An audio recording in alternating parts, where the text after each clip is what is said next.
Buenas noches, licenciada.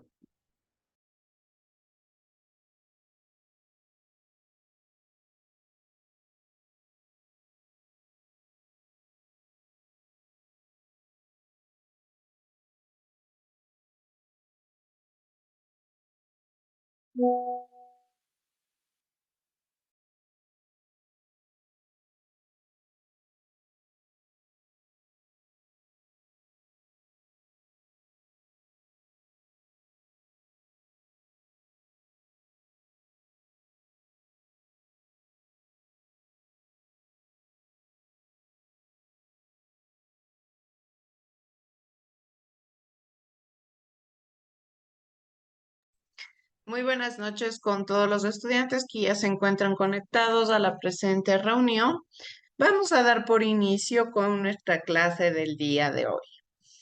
Nosotros, en el transcurso de todas estas clases, hemos venido estudiando lo que es la historia, ¿sí? La historia desde sus inicios, cómo fueron los primeros pobladores, cómo se desarrolló los diferentes procesos de los seres humanos para lograr consolidarse dentro de una sociedad, cuál fue el ciclo que ellos tuvieron que desarrollar, qué actividades de igual manera desarrollaron, qué cosas crearon para poder consolidarse, para poder tener un espacio, un fundamento totalmente válido, un fundamento totalmente fuerte dentro de lo que es la sociedad.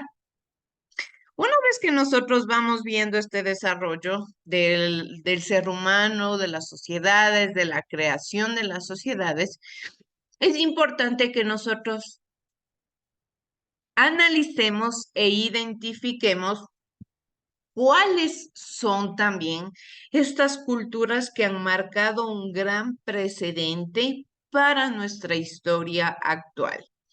En este caso, nosotros vamos a estudiar a 4 civilizaciones sumamente importantes que nos van a nosotros a dar un análisis que nos van a permitir tener una idea, ¿sí? De cuál es el desarrollo que tienen las sociedades dentro de sus estamentos, dentro de sus entornos y de sus contextos. Estas 4 civilizaciones de suma importancia son Mesopotamia, China, India y Egipto, ¿sí? Son sociedades directamente conocidas como la cuna de la humanidad. ¿Por qué se les conoce así?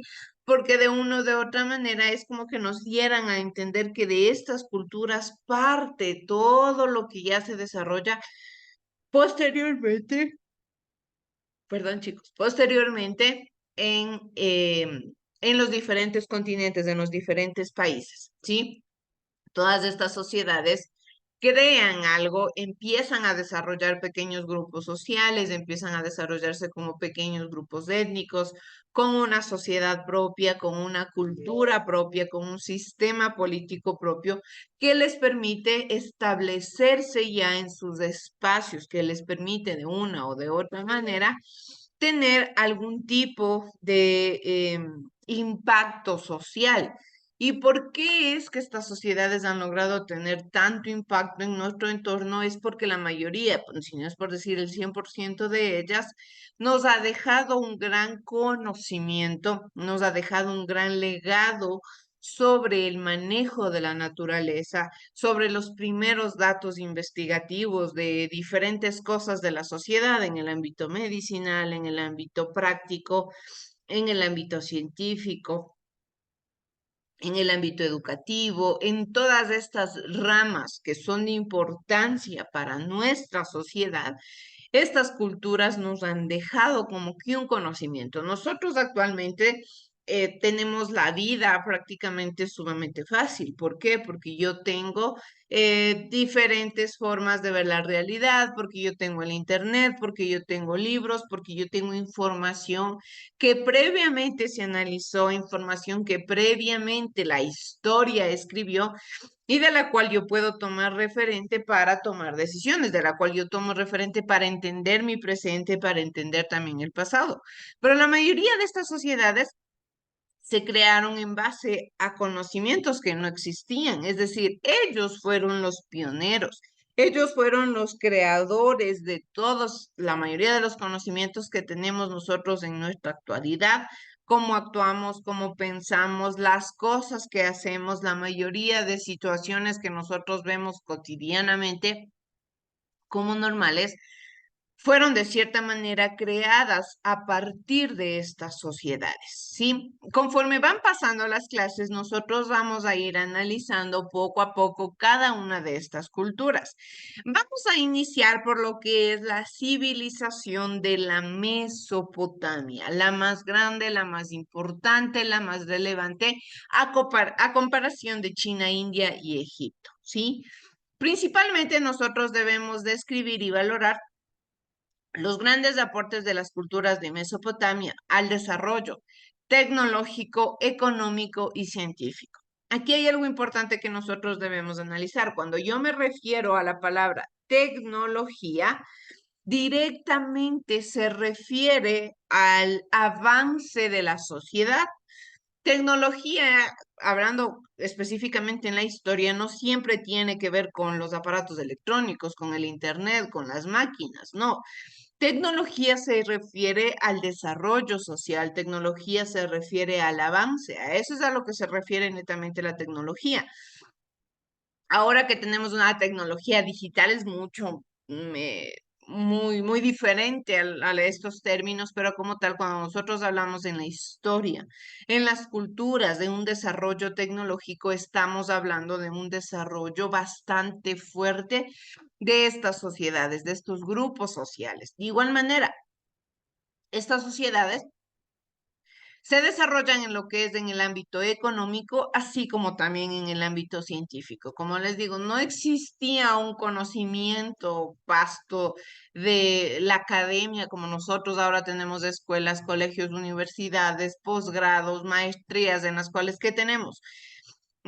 Un espacio de aprendizaje en el cual tenemos un espacio donde las personas que conocen o dominan algún tema comparten estos conocimientos para que otras personas también conozcan sobre el mismo tema.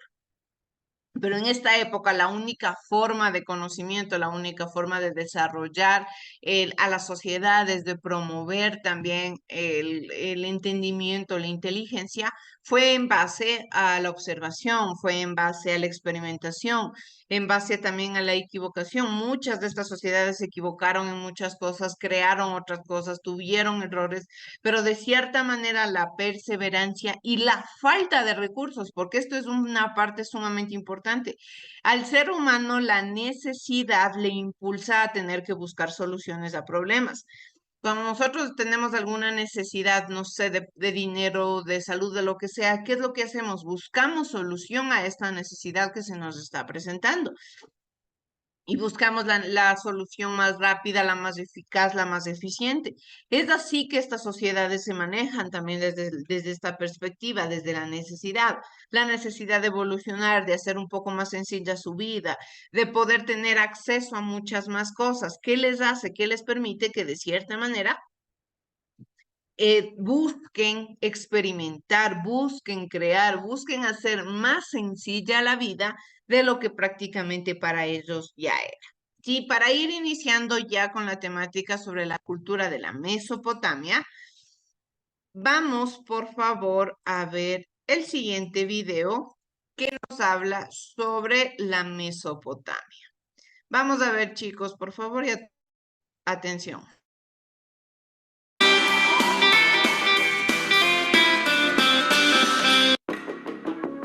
Hola amigos, bienvenidos a un nuevo vídeo de Happy Learning.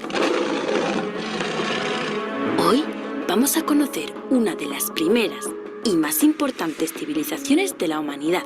Hoy vamos a conocer Mesopotamia. La palabra Mesopotamia, en griego, significa entre dos ríos. Y a esta civilización se le llamó así por eso, porque estaba situada entre los ríos Tigris y Éufrates. En esas fértiles tierras surgieron 4000 años antes de Cristo las primeras ciudades-estado de la humanidad, siendo las más conocidas Ur, Uruk y Lagash. Estas primeras ciudades-estado eran independientes unas de las otras. Para protegerse estaban rodeadas de una gran muralla y en el centro de la ciudad construían el Zigurat, un templo donde vivían los sacerdotes y desde donde controlaban el comercio, las cosechas y los impuestos. El sacerdote supremo tenía el poder político y religioso de la ciudad. En estas ciudades se extendían campos de cultivos atravesados por canales de riego que aprovechaban el agua de los ríos. Con ella regaban los cultivos y daban de beber a los animales. La mayoría de los habitantes eran agricultores y pastores, aunque también había artesanos que vendían sus productos en los mercados.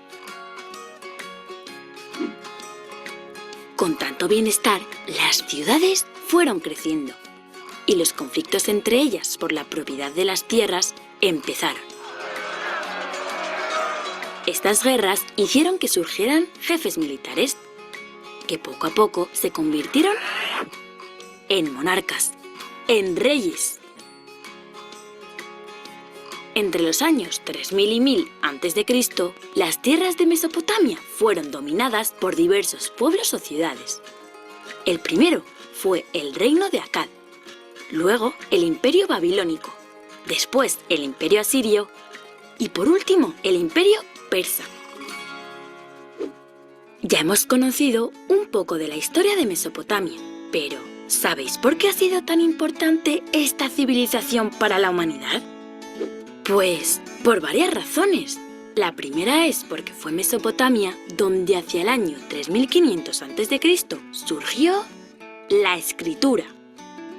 Al principio lo hacían con sencillos dibujos llamados pictogramas. Aquí podéis ver varios.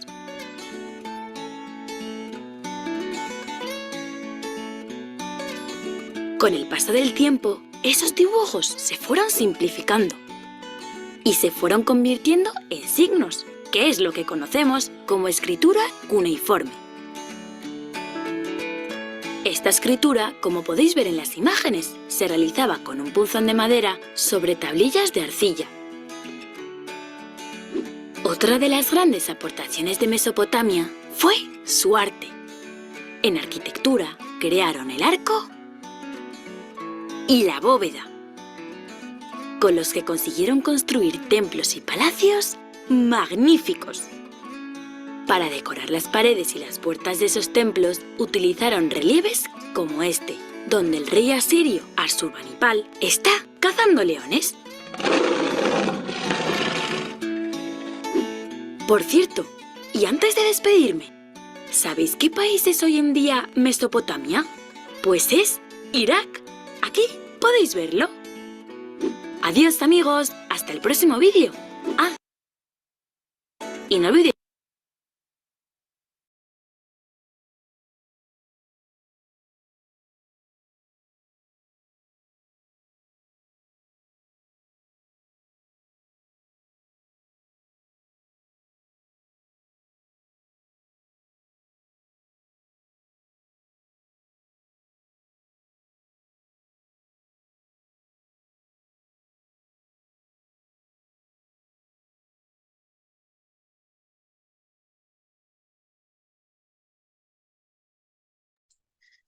Bien, chicos.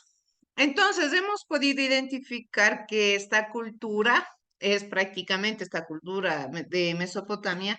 Ahora se encuentra en lo que conocemos como Irak, pero lógicamente tuvo bastante desarrollo, tuvo bastante evolución, tuvo de cierta manera un enfoque directamente importante a lo que nosotros conocemos en nuestra actualidad.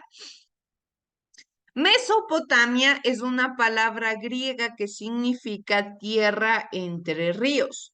Los griegos denominaron así a una región de Oriente Medio situada entre los ríos Tigris y Éufrates, ¿sí? Mesopotamia directamente significa tierra de en medio. ¿Por qué? Porque estaba ubicada entre entre estos dos ríos. Ríos que son bastante importantes también dentro de la historia. Es bien sabido que cuando nosotros hablamos de territorios que se encuentran cerca a ríos, quiere decir que la tierra se vuelve de una o de otra manera un poco más fértil, ¿sí?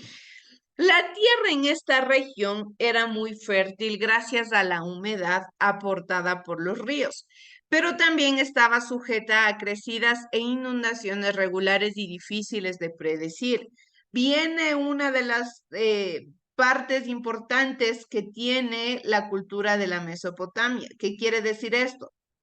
Nosotros entendemos que una sociedad, entendemos que una cultura se basa en el desarrollo principalmente agricultor. La mayoría de estas tierras se basa en el desarrollo agricultor, en el trabajo en la tierra.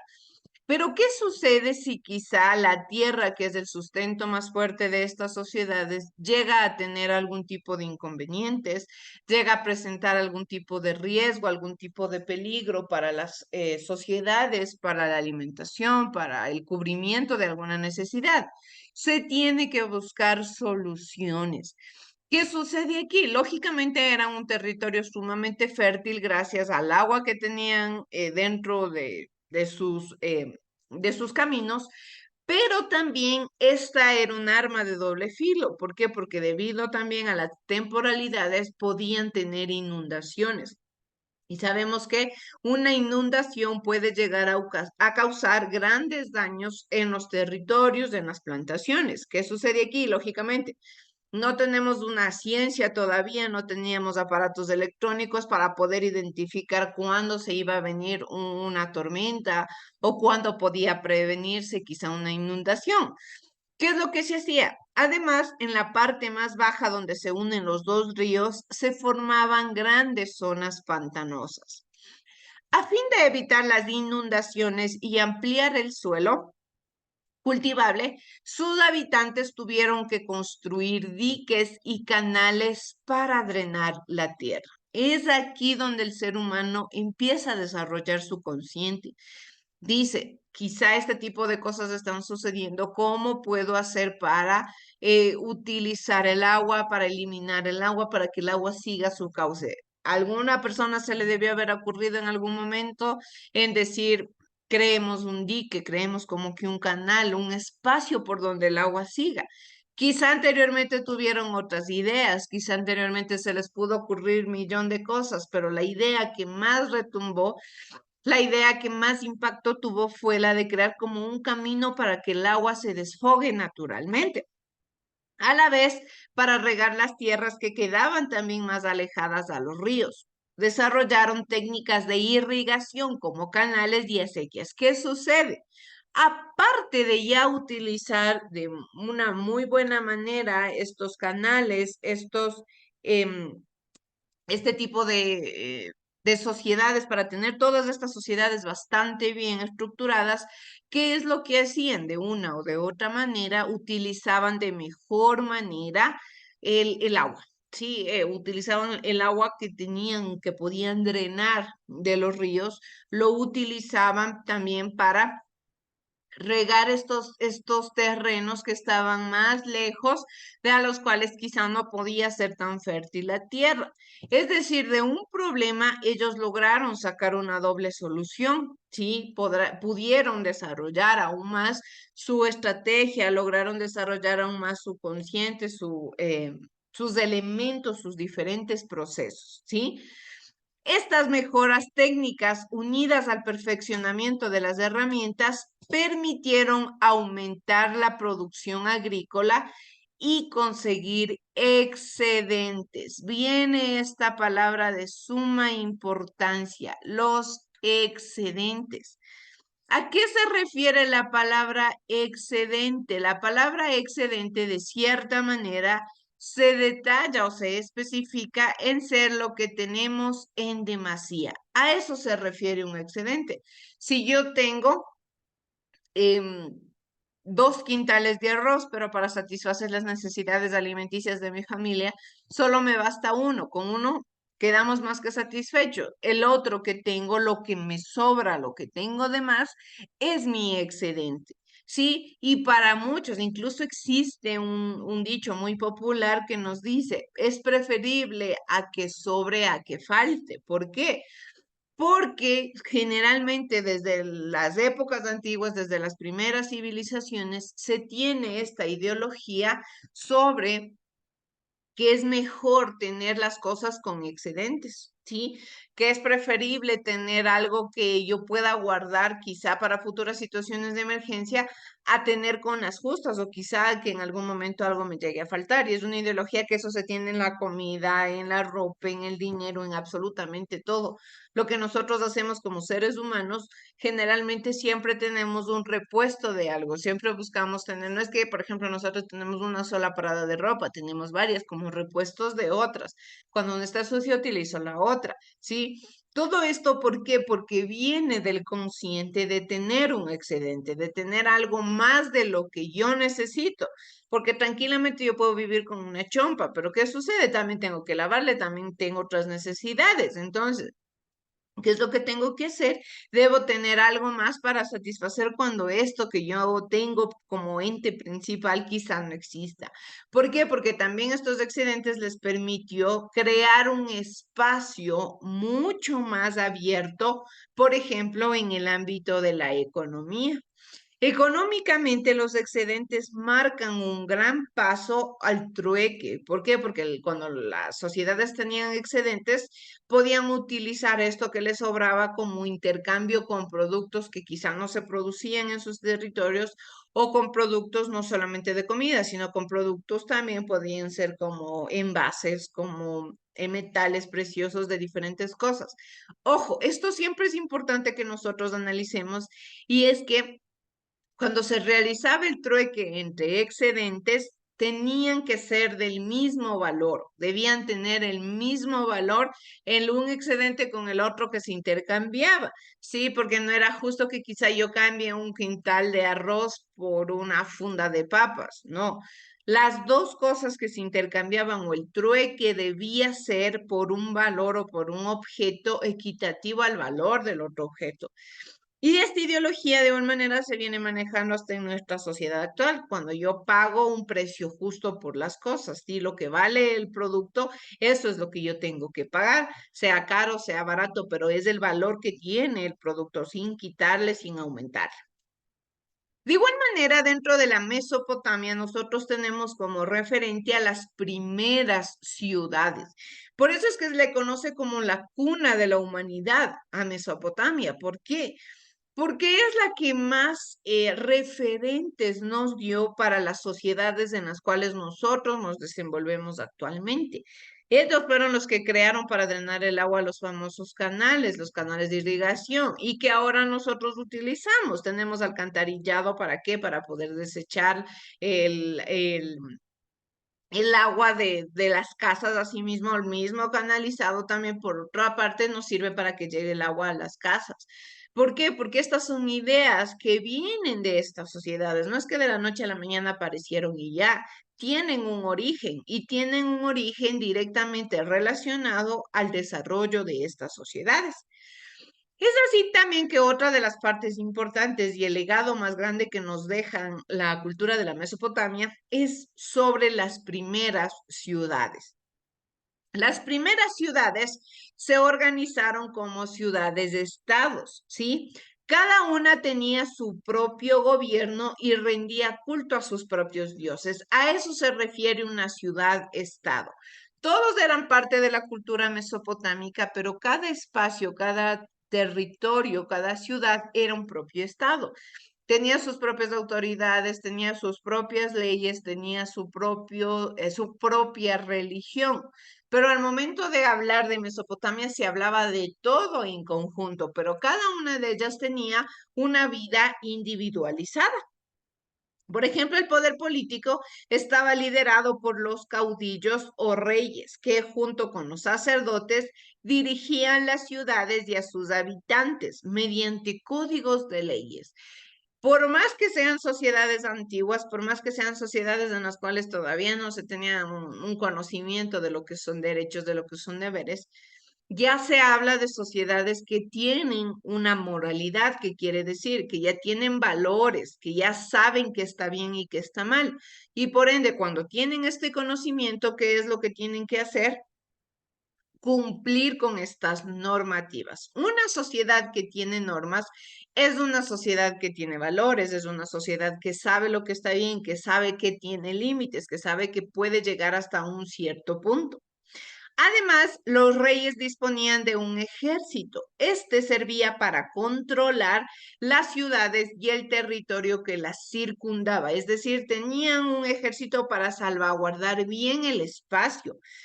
Asimismo, también funcionarios para tareas administrativas. La administración de las ciudades y estados generó la necesidad de anotar las cuentas como impuestos, control de cosechas y de dejar constancia de las leyes. Por eso se desarrolló la escritura. Nuevamente vemos cómo la necesidad que tiene el ser humano por cumplir con ciertas normativas sociales, le incentiva a crear cosas, le incentiva a desarrollar nuevos conocimientos, le incentiva a propiciar su propia inteligencia con nuevas cosas, ¿sí? Y es así que ya damos paso a lo que es la escritura, de igual manera, uno de los inventos más importantes en nuestra sociedad.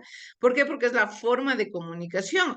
Y la escritura, que lógicamente no es tal y cual la conocemos nosotros hoy en día, porque tuvo que haber pasado diferentes procesos, pero ya es como un legado que se deja, ya son los primeros restos que se tiene sobre estas culturas. La mayoría de conocimientos, de investigaciones que se dan sobre estas sociedades son gracias a este tipo de legados que nos dejaron, de restos, de pistas que nos dejan estas sociedades con sus escrituras.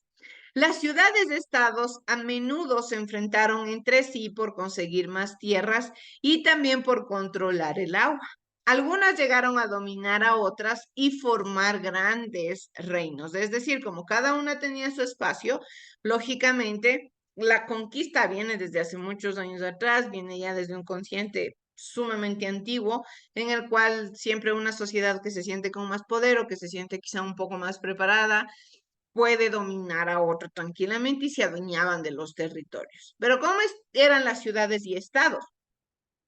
Las ciudades-estados estaban formadas por un núcleo urbano protegido por murallas y un territorio más o menos extenso.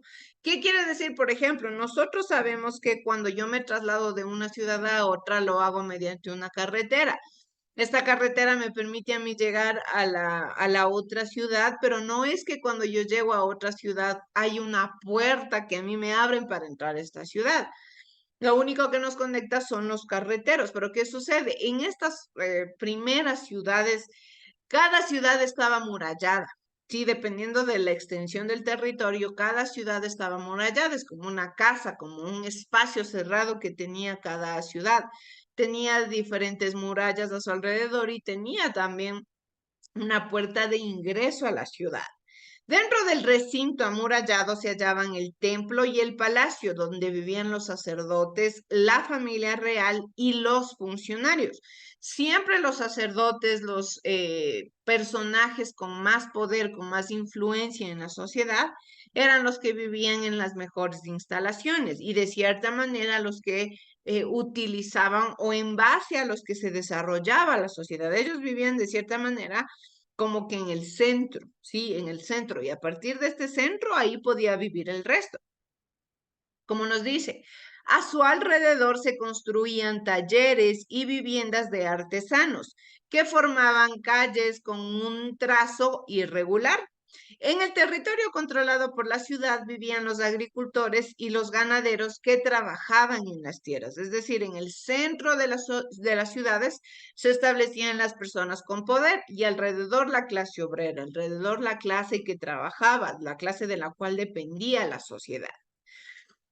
La cultura de la Mesopotamia también se caracterizó por tener una organización social.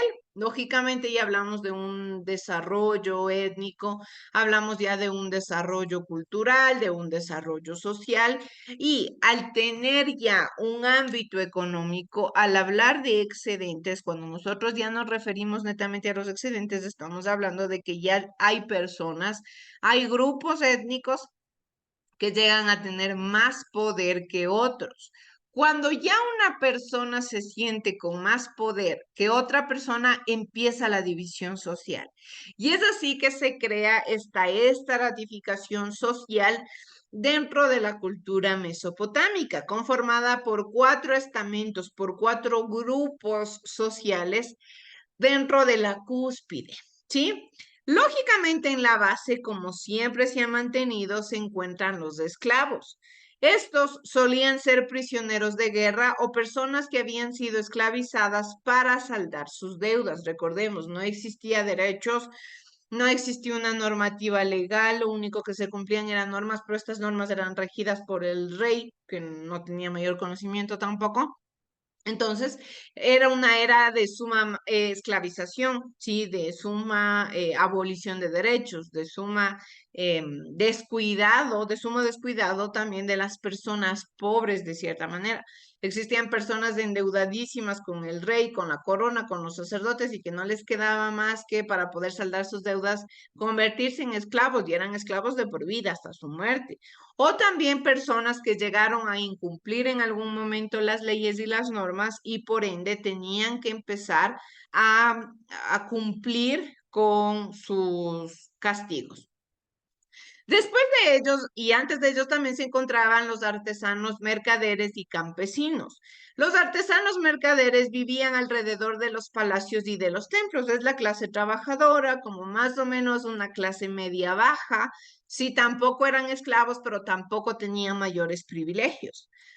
Antes de ellos se encontraban los nobles y los sacerdotes. Sí, ellos tenían una gran influencia en la política y la administración de la ciudad, estado o el imperio. Ya estamos hablando de una sociedad media alta, ya de una sociedad con influencia, de una sociedad con gran poder dentro del entorno. Y lógicamente en la cúspide de la pirámide se encuentra el rey. El cargo era hereditario y pasaba de padres a hijos, es decir, que de cierta manera el mandato de estas sociedades, del mandato de todo este espacio geográfico, se lo daba en una sola familia, porque una sola familia en algún momento se designó como un rey y de ahí se iba trasladando el poder de padres a hijos y así de generación en generación. Aquí viene un punto importante también. Estamos hablando de una era sumamente machista en la cual la mujer no es que tenía mayor influencia en la sociedad y por ende para los reyes era bastante importante tener un hijo varón. El tener una hija mujer era como que prácticamente un error para los reyes. ¿Qué es lo que tenían que hacer? Tener un hijo varón porque así se aseguraban de que el poder se seguía manteniendo en el linaje, que el poder seguía manteniéndose dentro de la misma familia. Otro punto importante también de la cultura de la Mesopotamia es su religión. Es importante mencionar que los habitantes de la Mesopotamia eran politeístas. ¿Qué quiere decir el término politeísta? Que adoraban a muchos dioses. Sus dioses estaban relacionados con la economía agrícola. Esto podía ser el culto al agua y a la fertilidad de la tierra y pastoril, el culto al cielo y a los astros. Es así también que les rendían culto con plegarias y oraciones, himnos, sacrificios y ofrendas. Cada ciudad y estado tenía su propio dios protector al que dedicaban el sigurat o el templo. La palabra sigurat se refiere a templo, ¿sí? Al templo que tenían los mesopotámicos para rendir pleitesía a sus dioses. La religión mesopotámica no ofrecía la esperanza de una vida mejor tras la muerte, ni esperaba la inmortalidad. Por eso aplicaba sus conocimientos para mejorar la existencia terrenal. Es decir, Nosotros vamos a ir estudiando diferentes culturas y también cómo estas culturas tienen cierto impacto con la sociedad, con la vida de las personas, con el desarrollo que tienen ciertas personas en la sociedad, en su entorno, en su cultura, en su vida cotidiana. ¿Por qué? Porque la religión influye en el estilo de vida de las personas. Si es que la religión les ofrece una vida después de la muerte, pues tienen que hacer obras. ¿Para qué? Para que esta vida después de la muerte sea una vida sumamente delicada, sea una vida próspera, o en caso de que hay muchas sociedades que creían, por ejemplo, que después de morir se reencarnaban en otra persona, en otra cosa, en un animal, y lógicamente ahí tenían y continuaban con su vida. O en este caso, la Mesopotamia se caracterizó por no hablar de una religión en la cual había algo más allá de la muerte. Después de la muerte, el hombre quedaba ahí, no tenía ninguna influencia más, su vida quedaba totalmente en reposo, así como cuando nosotros nos acostamos a dormir. Cuando nos acostamos a dormir perdemos totalmente la conciencia, sí, volvemos ya a tener conciencia en el momento en el que nos despertamos. Más o menos así es lo que mencionaba la Mesopotamia, en un sueño eterno, pero que ya la conciencia como tal no va a tener importancia. Y por ello ellos mejor se enfocaban en procurar un mejor estilo de vida dentro de la tierra. ¿Y a qué se referían con un mejor estilo de vida?